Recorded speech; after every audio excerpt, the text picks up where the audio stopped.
Today I want to tell you a little bit about holistic singing, especially what holistic singing is, because I have found that people is quite confused about this terminology. When people see the word holistic around singing teaching, sometimes they approach me and ask me if that means that we meditate during class, or things like if we hold hands while we sing. So yes, there is a lot of confusion about it, and let's talk a little bit about that. So first of all, holistic singing means something different to different coaches. Basically, you have to research a little bit about every person, but for me, holistic singing means that when we train singing, we not only have in consideration what happens in our larynx, but we have in consideration that we are a complex system and that our mind and our body influence our voice.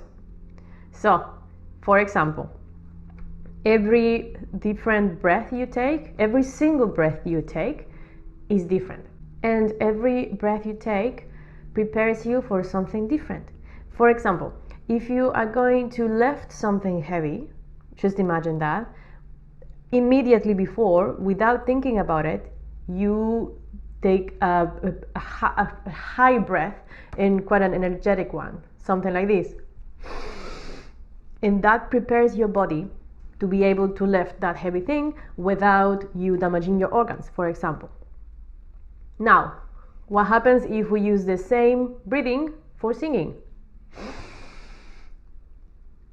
Yes, our neck muscles are immediately tense, and that is not very functional for singing.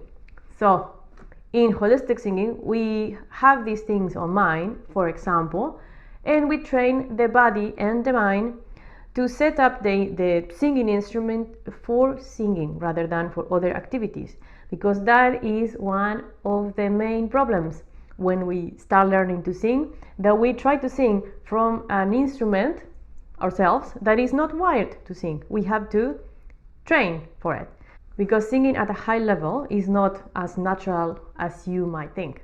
I specify that I train for a holistic point of view because this is important, especially for singers that are just starting out.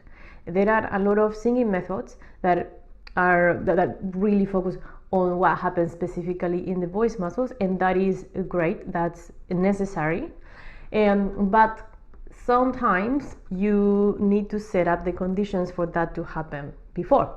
For example, if you are a very, very anxious person, you probably have developed a tendency to breathe shallow and a little bit.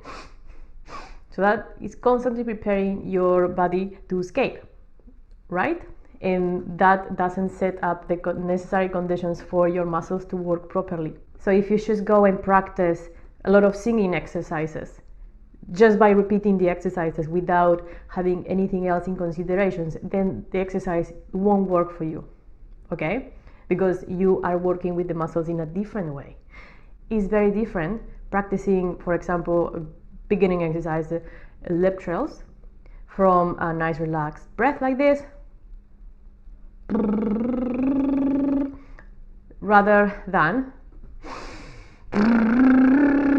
okay? So the effect that is going to have in your voice is very different. And that is why I say that actually singing is always holistic, whether you want it or not, whether you name it like holistic singing or not, it's always holistic, because mind, body, and voice are always interconnected.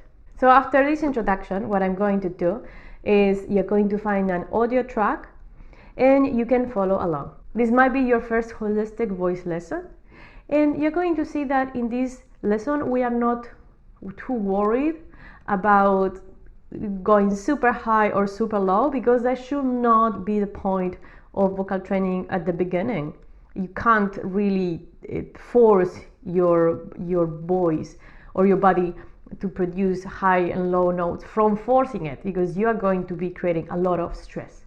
All you're going to be doing is that forcing. First, you have to set the necessary conditions. One of the very important things in singing training, at least for me as a teacher and as a singer, is to get to know your instrument. Why?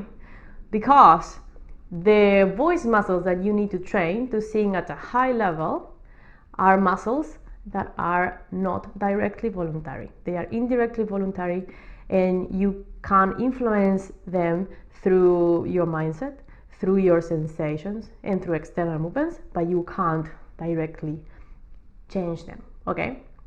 And that is why you need to, from day one, you need to start building body awareness. In this audio track, you can follow it along. You're going to see that I am going to be playing a very easy scale, and I'm going to be asking you questions during that time that will allow you to get in contact with your instrument, which is the first step for singing.